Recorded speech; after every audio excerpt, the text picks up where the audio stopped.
अचानक मुस्कुराया। मैंने जेब से लाइटर निकाला और फोटो का थोड़ा हिस्सा जलाकर काला कर दिया। फिर मैंने उसको ऑल्टर पर रख दिया। अचानक एक पर्पल लाइट पिलर निकला। इसकी रोशनी रेड लाइट जितनी तेज तो नहीं थी और न्यूज में भी इस कलर की लाइट के बारे में नहीं बताया गया था। मुझे इस लाइट से काफी उम्मीद होने लगी। तभी वहाँ 5 पुरानी टिकट्स बाहर आईं और मैंने उन्हें तुरंत अपने हाथ में पकड़ लिया। आई ऑफ ट्रूथ एक्टिवेट हुई और टेक्स्ट आगे आया, सीरीज आइटम एक्ट 4 का एडमिशन टिकट, क्वालिटी एपिक, एक बार यूज होने वाला कंज्यूमेबल आइटम। इस टिकट को यूज करने पर किसी के भी अंदर के सबसे डीप डर या दर्दनाक मेमोरीज को बाहर लाया जा सकता है, जिससे उसकी मेंटल हेल्थ और बिगड़ जाएगी और वो 3 सेकंड तक मूव नहीं कर पाएगा। ये देखकर मैं काफी ज्यादा इम्प्रेस था। ये तो एपिक लेवल है। हालांकि ये पहले मिले ड्रैगन एग जितना पावरफुल नहीं था, पर 3 सेकंड का हार्ड कंट्रोल आइटम था। फाइट में लाइफ एंड डेथ डिसाइड करने के लिए इतना काफी था और लगता है कि ये किसी बड़ी सीरीज का एक पार्ट है। अगर इसके पहले के पार्ट्स में मिल जाएं तो पता नहीं क्या होगा। मैं ये सब सोच ही रहा था, लेकिन तभी मुझे रियलाइज हुआ कि मेरे पास ज्यादा सोचने का टाइम नहीं है, क्योंकि रात 12 बजने में आखिरी आधा घंटा बचा था। मैं फैक्ट्री एरिया में और ढूंढने लगा और एक और ऑल्टा मिला, ऑल्टा number 7591, connected coordinate confusing cross roads. एक भटका हुआ एक्सप्लोरर सही रास्ता जाने की उम्मीद में है। इस इन्फॉर्मेशन को देखकर मैंने सिर हिलाया और आगे चला गया। मैं इस डिमांड का कोई सॉल्यूशन नहीं दे सकता था।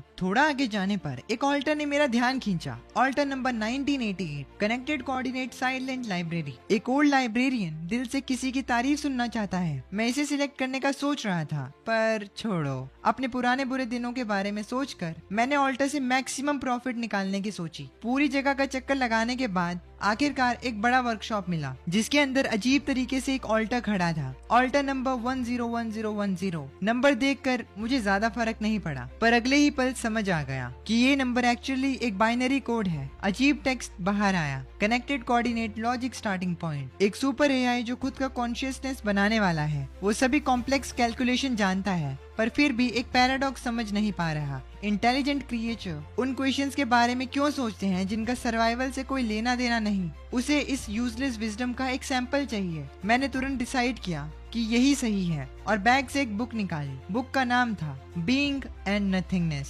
जो कि एक एग्जिस्टेंशियल फिलॉसफी बुक थी। ये बुक ऑल्टर के दिमाग से एकदम मैच करती थी। बुक को ऑल्टर पर रखने के बाद एक तेज आवाज आई, जिसे सुनकर मुझे लगा कि मेरे कान फटने वाले हैं। हवा में भी एक इलेक्ट्रॉनिक वायर जलने की बदबू आने लगी। मैं डर गया, क्या मैंने इसके अंदर का सीपीयू जला दिया? अचानक एक गोल्डन लाइट ऊपर आसमान में निकली। पूरा वर्कशॉप गोल्डन रोशनी में था। मेरा दिल जोर जोर से धड़कने लगा। किसने सोचा था कि कुछ ही घंटों में मैं रेड, पर्पल और गोल्डन